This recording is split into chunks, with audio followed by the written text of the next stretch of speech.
Welcome to our PEN Artificial Intelligence and Technology Collaboratory monthly webinar. PEN AI Tech is an initiative funded by the National Institute on Aging. And for this month's webinar, we're very excited to have with us Dr. Jina Huh-Yoo, who's an assistant professor of human-computer interaction in the Department of Information Science at Drexel's College of Computing and Informatics. Her research areas include human-computer interaction, social computing, and health informatics. Current research interests include understanding the role of conversational AI systems in caregiving, supporting underprivileged youth in Philadelphia through mobile-based social support applications, and developing frameworks to understand ethical implications of technology use in human subjects research. Her work has been funded by the National Science Foundation and the National Institutes of Health, and she's a recipient of career awards both from NSF and NIH, and specifically the National Library of Medicine. I want to remind our audience that you can post questions for Dr. Ha in the Q&A box, and upon completion of her presentation, we'll spend some time answering these questions. So feel free to type in your question at any time, and we'll have a discussion after her talk. Jina, we're really thrilled to have you with us. Thank you for joining us and presenting, and I'll hand it over to you. Thank you so much, George. I'm so glad that I was able to start this webinar today and be able to talk about the work that was started last year. Let me share my screen. All right, so again, this project began last year as we got funded by NSF Career Award. It's about designing AI systems for caregiving. And specifically today, we'll talk about the role of AI on emotional work that is in the caregiving work processes.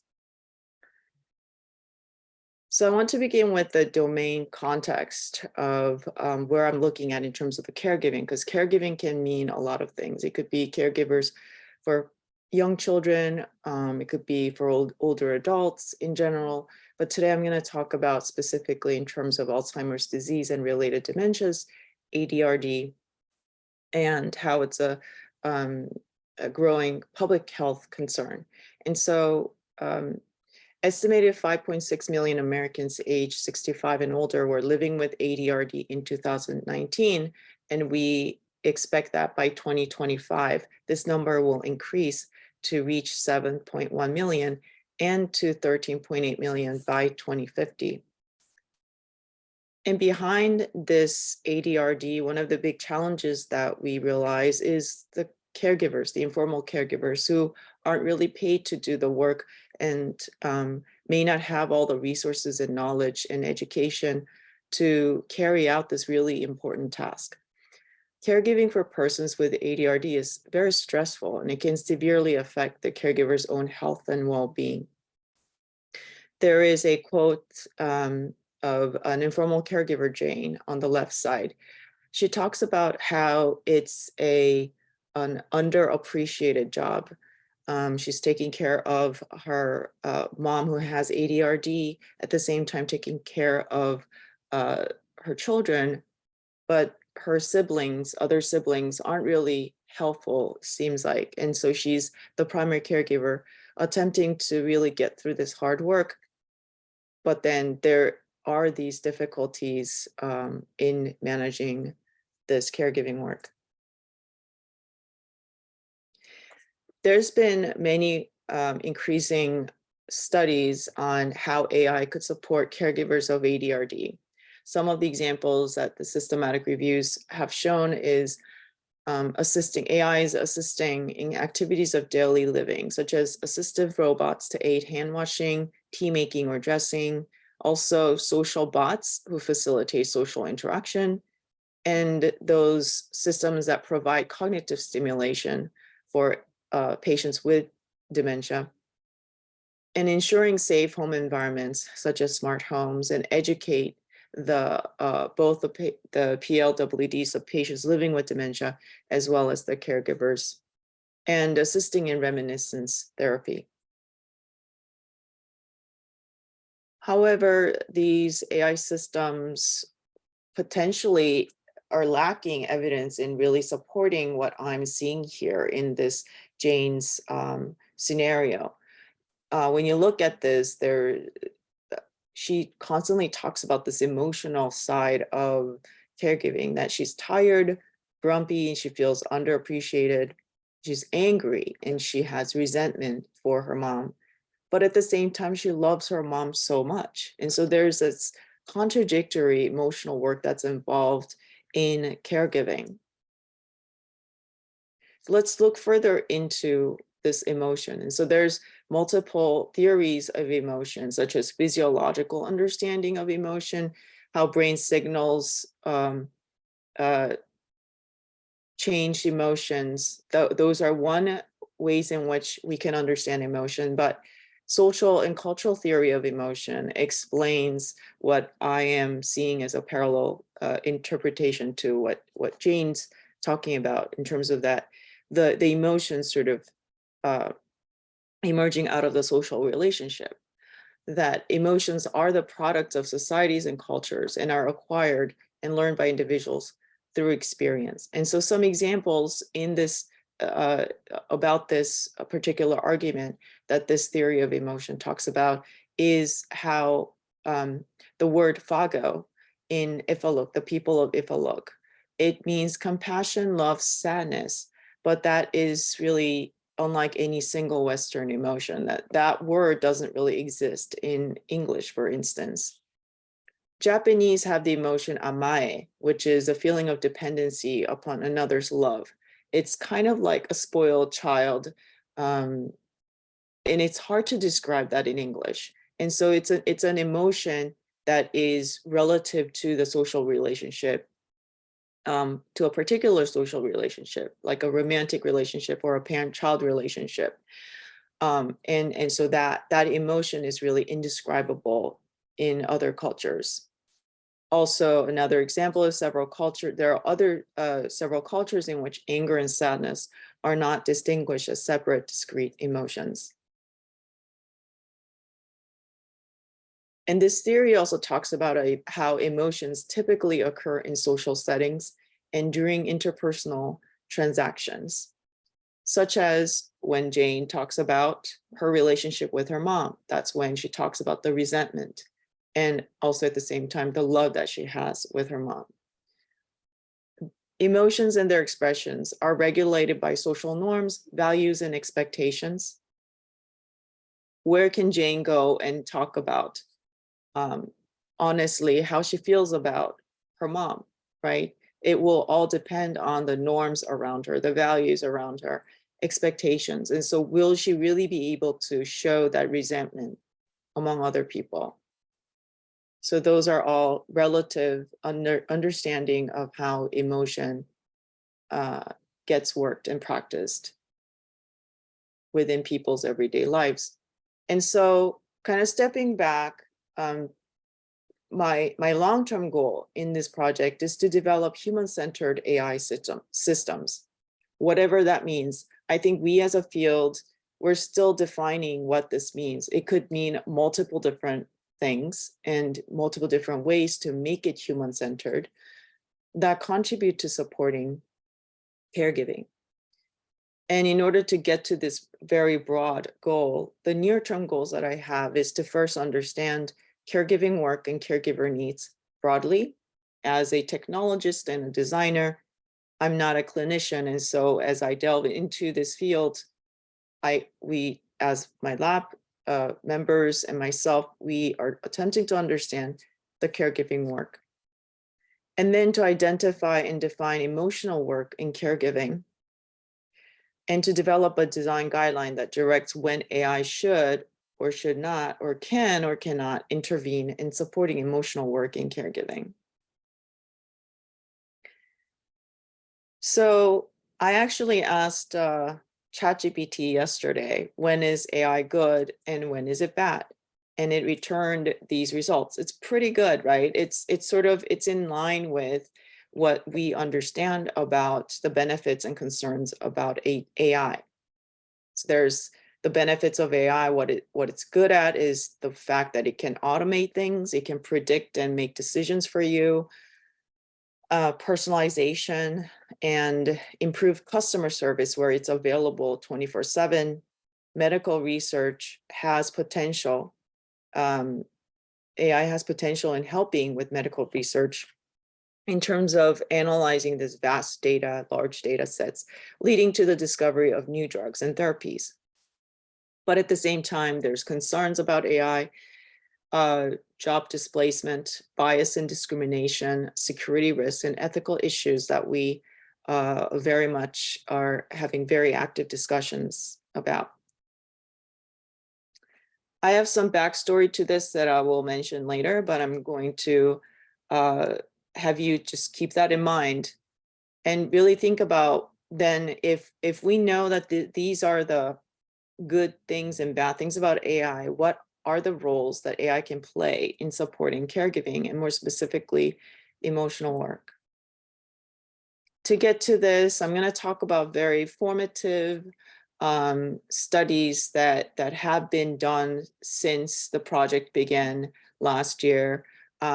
We are still fresh with our results with this. Still, a lot is ongoing. And so I will be posing a lot more questions than trying to or attempting to answer the questions. So I'm going to first talk about how we conducted literature review and mapping mapping the two different literature sets between the technologies that support ADRD and the caregiving of ADRD needs, and how those two literature can be mapped to understand where are the gaps, what technology has been studied about caregiving needs and what hasn't been. And then following up with that, understanding the emotional work of caregivers of ADRD, specifically by interviewing the caregivers to ask when do informal caregivers want or don't want others to do for them. So instead of asking ChatGPT, we're actually asking the real people who are going through this caregiving work. And then lastly, I'm going to talk about, well, the first two studies are really looking at the overall broader picture in ideal situations, but what can current status quo AI do for that? Like, what is the feasibility and acceptability of the current AI as we have? So we're going to talk briefly about that. So I'm going to first start with the first part on the literature review. In order to answer this question of what technology has been studied about caregiving needs, what we did was to first consolidate categories of caregiving needs from multiple literature. And then we identified a separate set of empirical studies on technology supporting caregivers of ADRD. And then we mapped those two sets of literature to identify the technologies that have been developed for which needs and where the gaps are. So this is the first set of the first process that I show here, which is these are the categories of caregiving needs. So, and these are the number of the references that mention these caregiving needs, and this is the citations from which these caregiving needs information was gathered from. And I by no means claim that this is the, by no means this is a finalized framework, but this is really ongoing and in progress. And so I'm totally welcome to adopt other types of framework. That would be very helpful too from you. And so this is then the second section of our process where we're attempting to select the literature and technology for caregivers of ADRD so that we can understand what sort of technologies have been developed and evaluated. We were specifically looking for those that are summative evaluations rather than prototyping formative, and that the users are informal caregivers, not necessarily the PLWDs.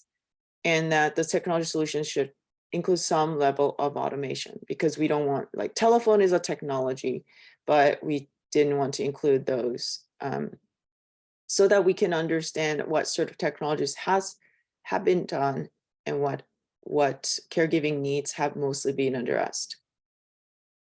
So far we have 47 that we examined. There's a lot more that we need to go through. So it's actually unfinished work. But with the 47 literature that we have so far, we're finding that most of them are about assistive technology or psychoeducational interventions. And that's probably because some of them have been excluded due to it being more formative stage rather than the summative evaluations. But when we look at this, the more physical tasks, the physical task or the more infrastructure related support is where it's missing. And one aspect that's very interesting is the relationships aspect. This is where it's also missing. So like infrastructure, meaning things like housing or financial costs, and having access to formal service providers. And so another thing that I want to note here is the emotional health, that it has been done quite a bit. So it's really looking at the health aspect of emotions. That is a bit different from what I mentioned about Jane, the emotional work versus the health. So in this case, it's more about depression and more clinical definition of emotional health that researchers were attempting to resolve with the technology and psychoeducational interventions. And so this really relates with the social cultural perspective on relationship and emotions that we're lacking in the literature, and how technologies are very much limited to psychoeducational systems or assistive devices. And so we have a lot of opportunities for all kinds of different AI and technology that we will be able to bring utility to the caregiving, supporting caregiving needs. So I'm gonna go back to when is AI good and when is it bad? Again, this emotional side of what Jane experienced, it's really not addressed from this, what ChatGPT has said that AI is good at. Where does it fit in terms of the emotional part? Like, how can AI be supportive for the emotional work that's involved in caregiving, and what are the concerns behind it? So instead of asking ChatGPT, we asked the caregivers of ADRD about when AI is good and when is it bad. But in other words, we didn't literally ask that. We asked, because when you're conducting interviews, oftentimes you don't directly ask the research question to the participants because they won't know how to answer it. So we were probing into that research question of like, when is AI good and when is it bad, by asking them when do they want or don't want others to do the caregiving work for them. So we interviewed so far 12 after pre-screening, 12 of the caregivers to persons living with dementia, PLWDs, over 18 years old. They did not have cognitive disability and able to speak and read English fluently, resided in the United States, and had access to the internet and a camera-enabled device because it was conducted over Zoom. The interview questions broadly were about first asking about how do they define their caregiving? Like, what does caregiving mean to them? And what is it like? What sort of caregiving work do they do? And what they liked or disliked about caregiving? And what tasks they could see others doing for them and why, and what tasks they did not want others to do for them and why, what support they've received and used for themselves and who they receive it from, and how did this support help them in caregiving.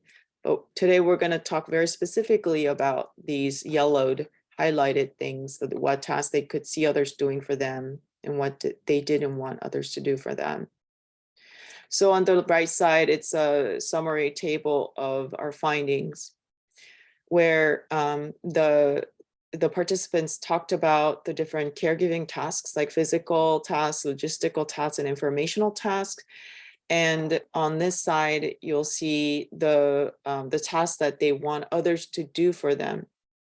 Those are some of the visible work, like bringing over food and grocery shopping, babysitting their children when they're busy, running errands, and also, but at the same time, what's very interesting is that for every task of this, there's some emotional component that's lying within it that they didn't want to be taken away.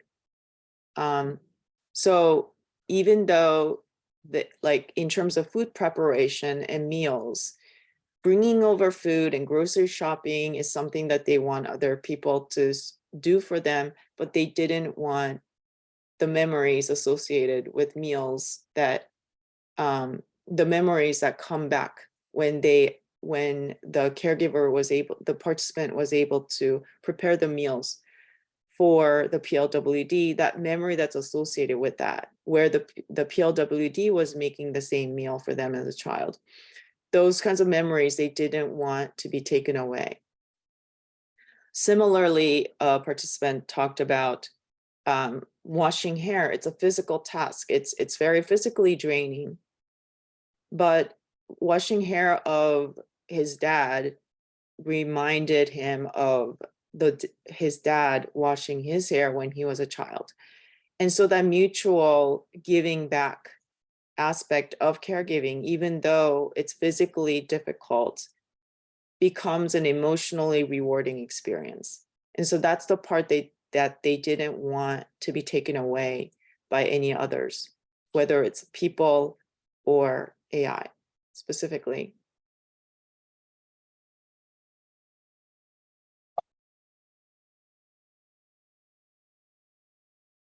So when we further probed about what are the caregiving work that caregivers didn't want others to do for them, those were the tasks that strengthened caregiver care recipient relationship. Some examples P11 talks about is the meal example that I mentioned. And P11 also talks about the sort of emotionally draining experiences, the hard in the moment experiences in conversing with her. But she feels that those tantrums are an opportunity to talk about suppressed feelings, to strengthen the relationship. And when we further probed why caregivers did not want to hand off certain tasks to others, they didn't want others to replace their control over missing out, the PLWD potential missing out with something, or when making medical decisions. Even though when we talk about AI and its potential benefits, it's really the decision-making process and prediction. But the caregivers really did not want others to make decisions for them. P2 talks about how maybe the technology would come in place of maybe themselves having to interact with the PLWD, but there are some stuff that they just cannot think of right now that he might miss out because there are some things that maybe they can talk together, like discussing where he can't with the technology because it's just giving answers to whatever he's asking, not a conversation. So the aspect of technology that is automatable and very sort of binary and transactional, it's not a conversation, they felt. T9 talks about how they didn't want anyone to be in control of her medicine, making medical decisions.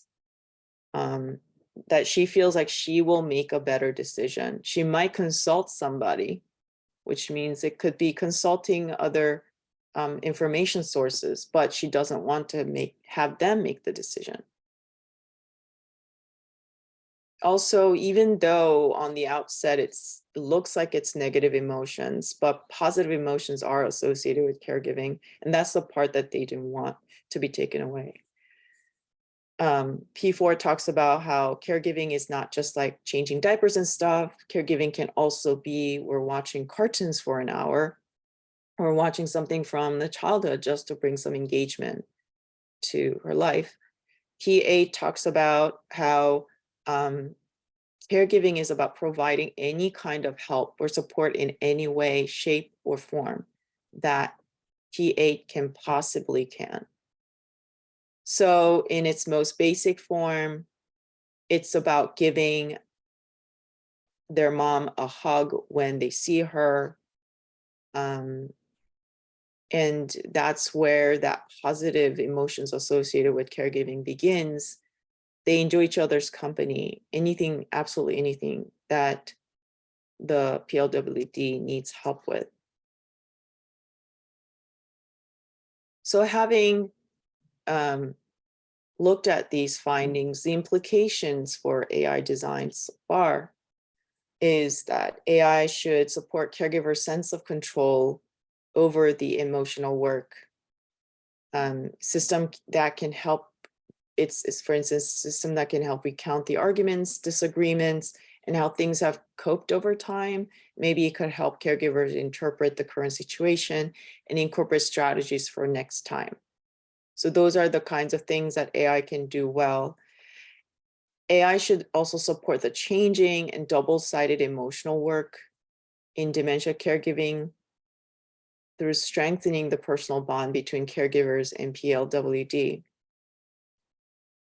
We talk about when we talk about like AI and technologies and detecting emotions, there's a lot of just looking at the valence of emotion as it stands, like the negative of it and the positive of it.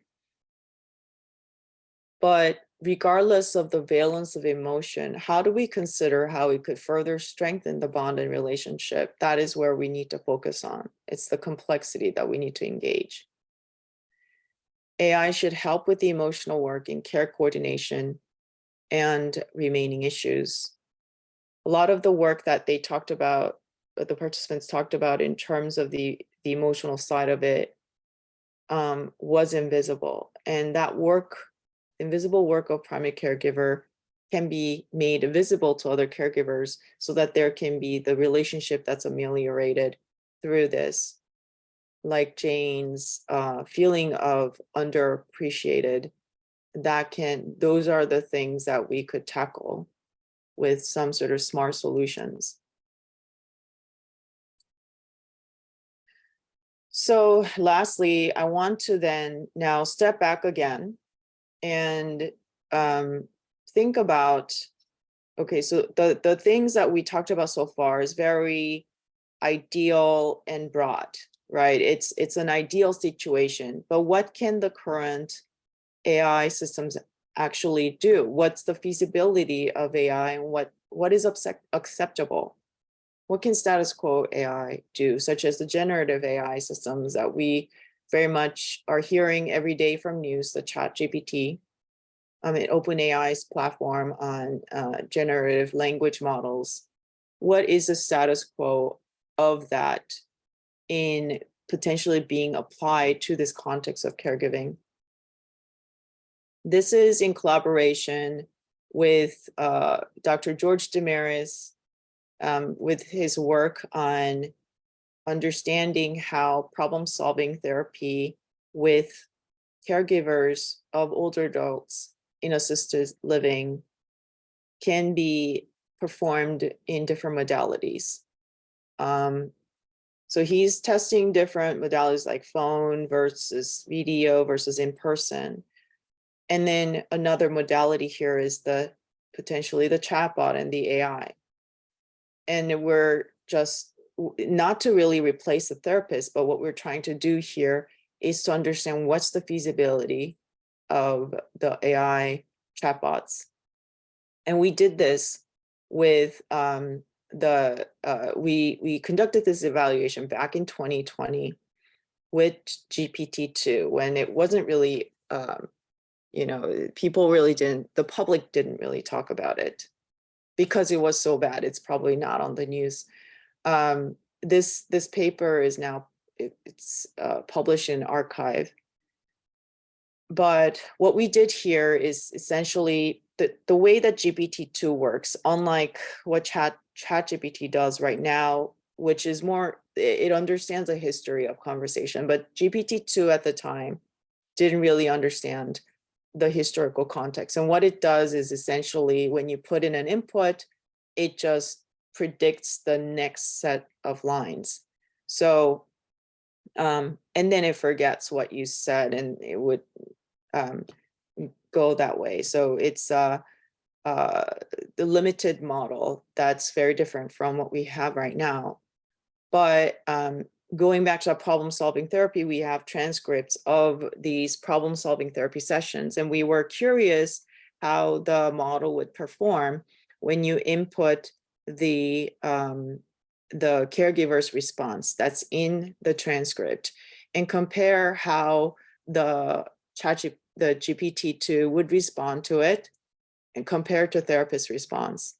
And as you can see, it's just kind of gibberish. It's like, it doesn't even make sense, right? That was a status quo at that time. Now, fast forward to 2023 with ChatGPT. I just prompted the ChatGPT to start a conversation to conduct problem-solving therapy. And this is what came up. It looks pretty good, right? It must have learned from somewhere online, some kind of strategies or protocol for problem-solving therapy and went with it. And there's a very structured ways in which it responds. I sent it over to George and we're trying to have the therapist look over it to see how good it is, because I really am not an expert in the area. I'd be very curious, maybe you from the audience, maybe some of you might have the therapy background and you could talk about that. But this is very interesting, right? Like it looks like it's doing a good job, a decent job. So with this, a new student came on and he's very interested in AI and HCI. He wants to understand how can we push this to the point where it becomes unsafe, and when is it safe? What's the boundary of this, right? Inevitably, eventually, we're going to somehow adopt the generative AI system, not the rule-based ones, which we can have complete control over, but these black boxed generative AI systems. What's possible? When does it become unsafe? And when we kind of think about within the structure of problem-solving therapy or any type of conversations between the user and AI, specifically on supporting with caregiving aspects, some parts of it, like conversation about building rapport or side conversations, there's conversation about specifically solving problems.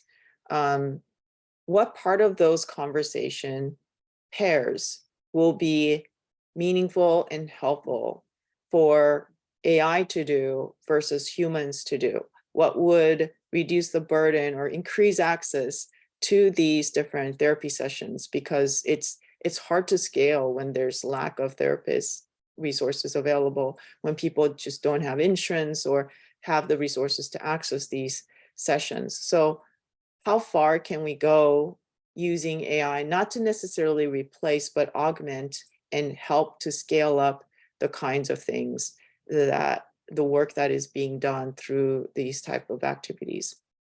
And this project is very good for this because we have the transcripts and we are able to experiment with more systematic evaluation on how users even respond back to what the AI responds. And so this is where the interactional aspect of humans' conversations come in, and how generative AI responds to that. So again, going back to this, helping you to remember what this was. Let me give you now the backstory behind this. So I asked further because ChatGPT generated this, and so me as a researcher, of course, I'm going to ask, okay, where did you get that information from? It would continue to say, well, I can't really tell you. It's from everywhere. And I'm like, no, just give me citations.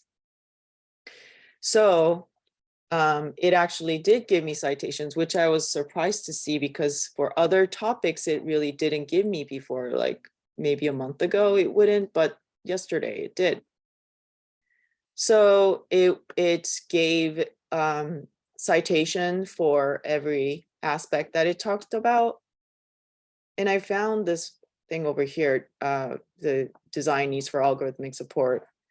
And Josh and Sean are my colleagues. And so I got really excited about this citation, because among all the other citations that's possible, and bias and discrimination is a huge topic. There's like probably thousands of researchers working on it, but ChatGPT somehow picked Josh and Sean. And so I posted it on Facebook and I congratulated Sean for being picked.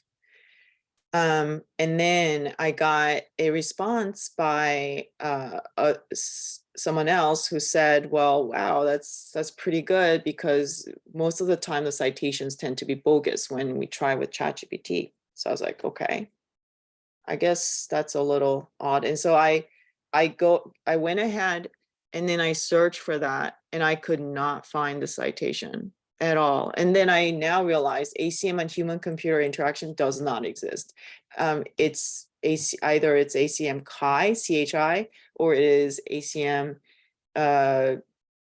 human factors in computing systems. That's what ACM CHI is. And so there's no page numbers, nothing. So what is this, right? So there's actually a term called artificial hallucination that also learned from this particular incident, that it's a confident response by an AI that does not seem to be justified by its training data. Like it's coming out of nowhere. For instance, a hallucinating chatbot with no knowledge of Tesla's revenue might internally pick a random number, and it would go on to falsely and repeatedly insist that Tesla's revenue is 13.6 billion, with no sign of internal awareness that the figure was a product of its own imagination. So this is a huge problem when we are trying to work with AI systems. Specifically, maybe I'm giving you the example of science, but other kinds of domains in which AI will be used, like what other challenges that we didn't think about are going to emerge. So where is AI going as we talk about the role of AI, and how will it place a role in emotional work and caregiving? So back in 2020, it was gibberish. In 2023, it's the problem of artificial hallucination. In the future, what would it be? We're not sure yet. So this ongoing question that we have with this project is to find this overlap between it's a very difficult problem. That's why I love this design challenge. I could potentially go and just develop AI systems that could do repeated work, like repetitive work, which is more, it has a clear-cut answers. But I really want to tackle this really difficult question, because it will somehow, the role of AI will bleed into all kinds of areas in our lives. And I want to understand how the socially and culturally situated complex emotional work can be supported by this very biased, transactional, and binary hallucinating AI. And what would be the role? What is the role that AI can play? And if we figure this out, I'm sure that this finding can really be applied in contributing to many other areas of domains beyond caregiving, wherever emotion is involved, which is probably almost everything that we do in our lives. I don't know, I think I made my research a little more grand than it should be, but so I kind of went ahead and edited the ChatGPT's responses about when is good, when is AI good and when is it bad, for particularly for emotional work in the context of caregiving. So yes, automation will be great for tedious medication reminders, transportation and shopping groceries. Apologize for that. Prediction and decision making, but in assisting them instead of having total control over it, being able to predict potential risks or emotional changes of the people and help the people, the users, weigh options. And personalization, how can AI really integrate the social and cultural context between the caregiver and the PLWD? And so I'm really interested in further the different kinds of Asian cultures, like Japanese culture with for older adults, for instance, is very different. And so I'm very curious about those sort of cultural differences and how caregiving work can be supported. Improving information access and personal informatics, how we can allow the caregivers to analyze their patterns in caregiving efforts and to suggest better ways to manage emotional work. What are the concerns displacing the emotional connection? This is what our participants continue to talk about. As AI intervenes further, it has the potential to attempt to replace the emotional connection that is central to caregiving, and we want to make sure that that does not happen. Bias and discrimination still applies, especially since emotions are socially and culturally situated. Security risks still there. Ethical issues, what would it be in terms of its influence on the relationships among caregivers and PLWDs? So some immediate next steps, operationalizable ones, is secondary analysis of other user test sessions that we performed several years ago with conversational AI systems for the caregivers of young children. And we're trying to draw a parallel in terms of being able to theoretically generalize when is AI good for caregiving and when is it not, and what is the role that the AI should have. And also conducting participatory design with stakeholders of ADRD caregiving. I realize that there's in your Pen AI project with your P30, there's a group on stakeholders. I would love to learn more about that in terms of being able to conduct this participatory design, getting some feedback on that, and also continue to evaluate the status quo AI models on its potential ethical challenges and technical challenges in supporting emotional work, so we can also understand the feasibility when we talk about these design guidelines. Thank you so much again for inviting me to this talk. I want to also acknowledge my students, my PhD students, Deva, Lou, and Vina, for your support. And the interviews have been done by Deva. It was been led by Deva, and also Lou was leading the literature review work. And Vina just came on and she's looking at very interesting work on telehealth for older adults in community settings. And I want to acknowledge my collaborators of this NSF project, Dr. George Damaris, Dr. Roseanne DeMaria Galili, and Dr. Laura Gitlin at the College of Nursing at Drexel, and Dr. Shadi Rezapour, who is an NLP, the natural language processing researcher, Dr. Brian Daly, who is a clinical psychologist, who all helped me to really jumpstart on this research. So thank you so much, and I am ready to take questions. Thank you so much, Jina, for this great presentation. And just to remind our attendees that they can post questions in the Q&A box for our speaker. And I'll start with the first question. So it's clear that chatbots or in general AI-enabled tools for conversation will have a significant role to play in caregiving.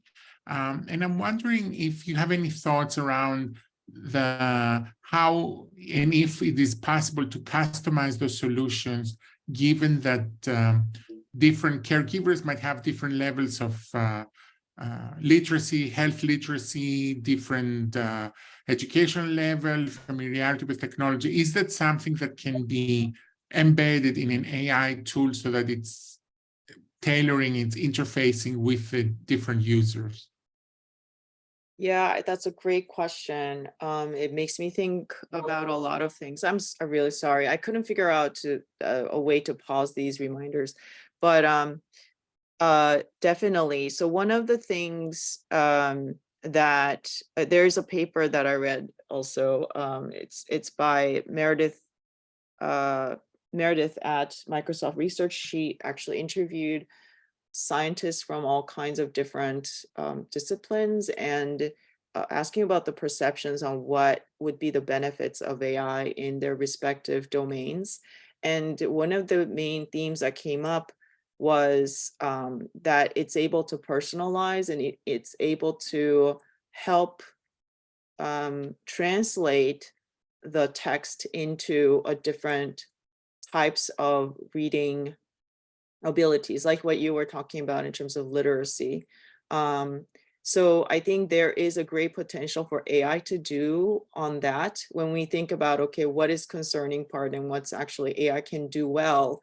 And it's actually within the scope of being able to translate that into different audience is actually an advantage that AI has. And so yes, that's definitely possible. And I think that's a great idea that can be dynamically be done, because I'm assuming that a lot of this universal accessibility, design, guideline following materials need to be done manually, right?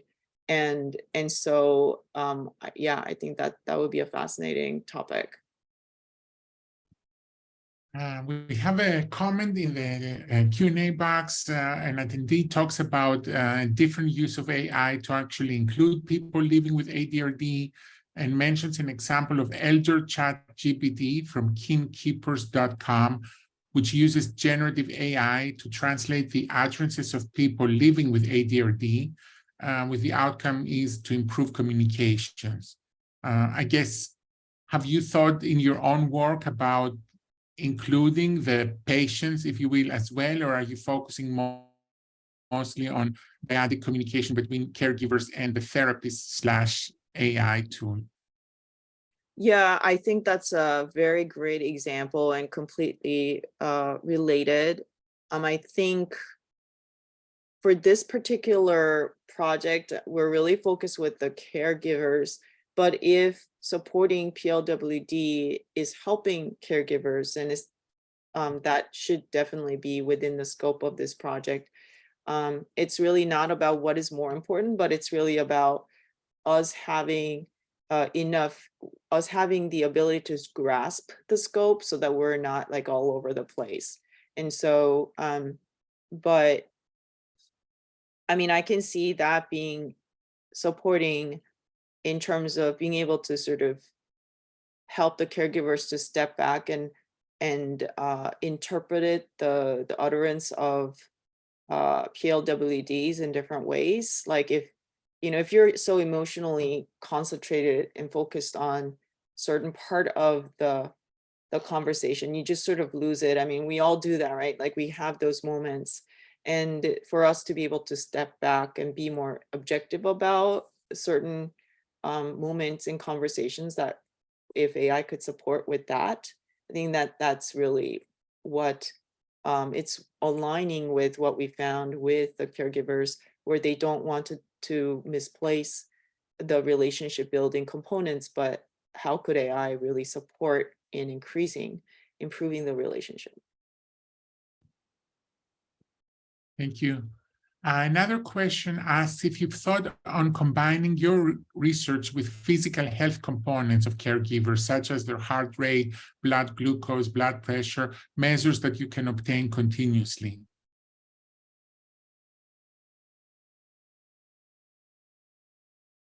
Right. I think that's definitely what AI is really good at doing. So it's about predictive models and being able to make decisions. So I think definitely that is a helpful application, and a lot of the researchers are working on that area.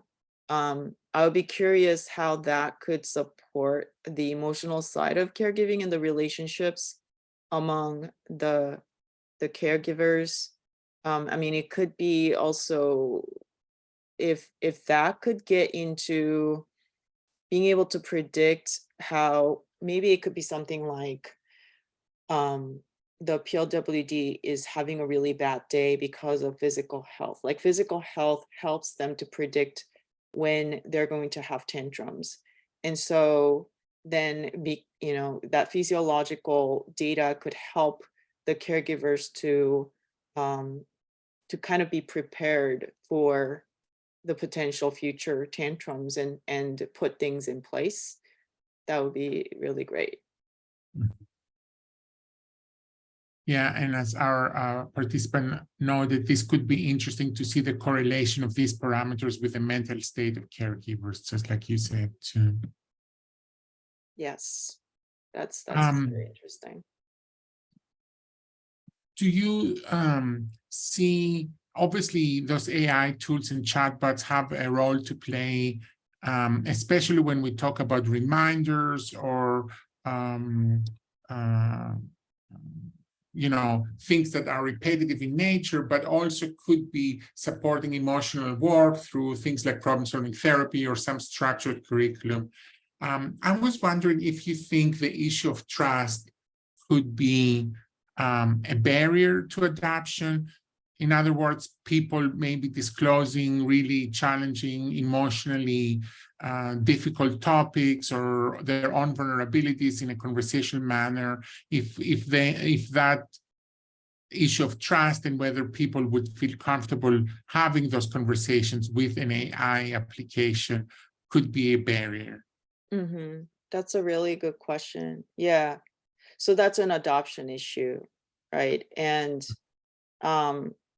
so we have a systematic review that was published, I think, 2 years ago regarding the design factors that affect trust for conversational agents.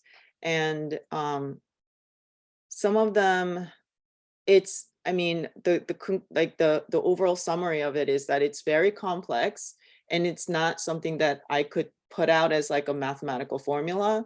So it really depends on like all kinds of interactions among whether the agent is embedded, whether the agent has certain voice, or how it responds, how much the agent has been being used with the user, what's the demographic of user, what's the topic, like the task domain. So it depends on all kinds of these different factors. That was sort of the conclusion of that. It's like we can't answer that, is the conclusion of that paper.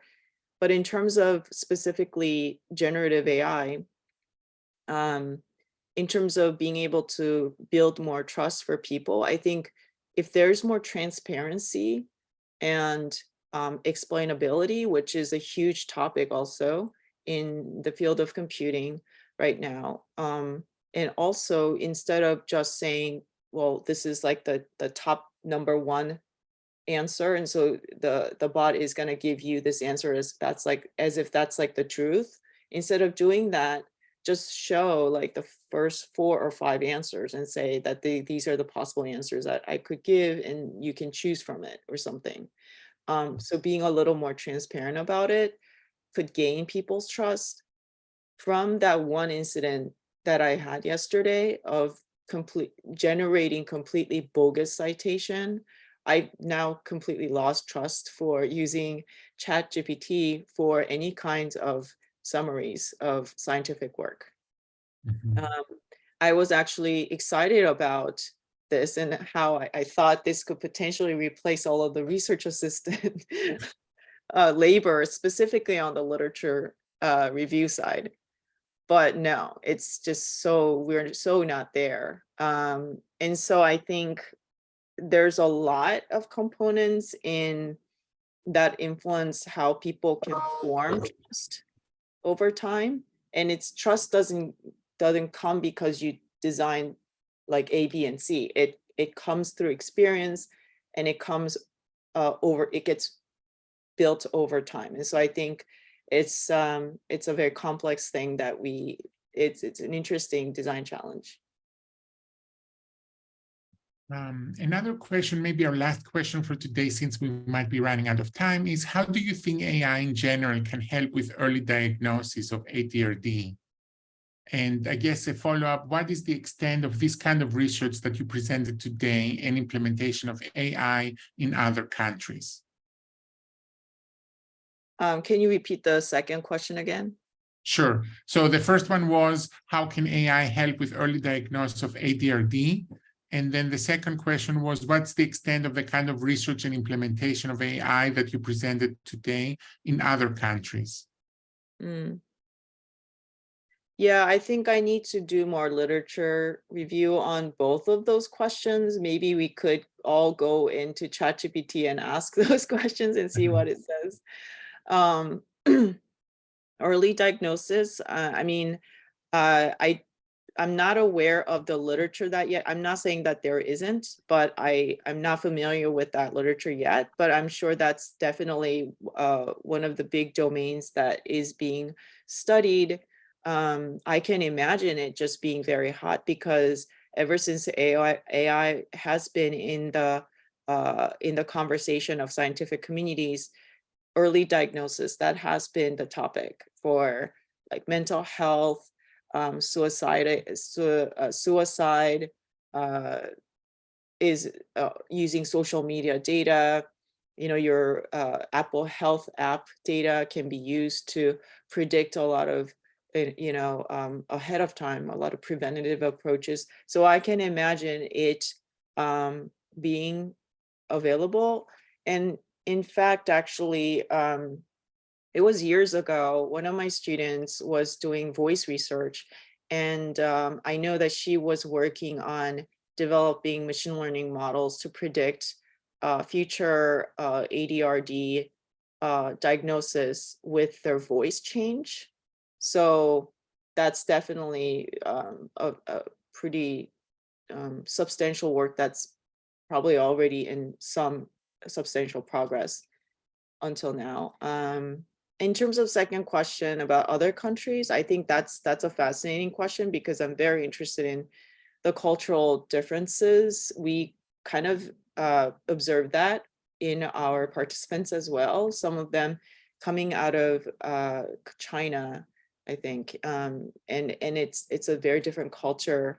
There's also language issues that I'm very interested in about, which AI can certainly help. And so, but in terms of like what's been done in other countries, I don't have that yet. But I just saw NSF supplementary material on collaborating with European countries for the NSF funded projects. And so if any of you have connections to European countries to collaborate and understand cultural differences in caregiving, I would love to collaborate and get that funding together. Great. Thank you so much. I want to thank you again for this great presentation and for being with us today. I want to remind everyone that our next webinar for May will be on May 4th with Dr. Desmond Upton-Patton, who's going to talk about community data science approaches, and also that you will be able to access recordings of our webinar on our YouTube channel. Thank you again. Thank you so much.